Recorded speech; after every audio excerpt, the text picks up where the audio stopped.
Okay, so breaking away from whippings here for a moment. Here's a brief description of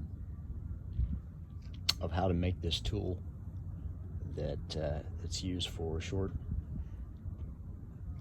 lengths of service and whippings. And here's a smaller example of it. The stock chosen for this purpose was a wooden dowel, off-the-shelf wooden dowel. Could be square if that's what suits your fancy, just as long as you round over the corners a bit.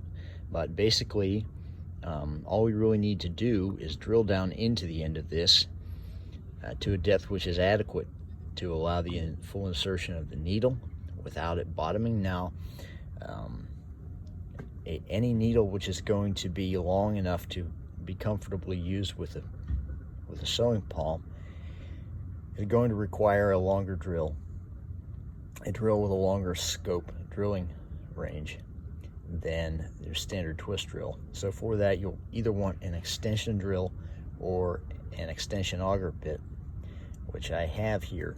And all you really have to do is drill down into the stock,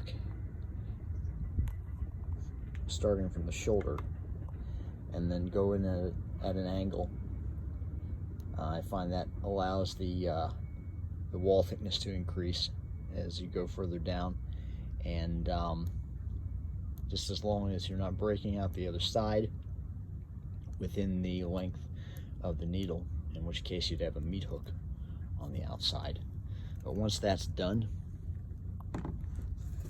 you can check it if you like, verify that the hole depth is adequate to accommodate the full length of the needle, which it is, and in which case the dowel is ready to be cut at whatever length suits your application. Naturally, if you're going to have several inches of service wound up on here, you'll want to include that in the overall length plus the width of the hand. So around a foot would be appropriate for this. You can go shorter if the type of work you do affords it. But this smaller loom I made about the same length as this old corroded fid. This is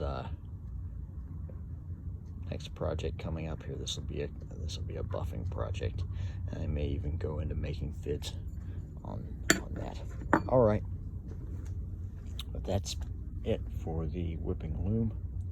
How to make one. Naturally, after you cut this off, you can break the edges or do whatever kind of fancy work on there suits your taste. All right, let's get back to whippings.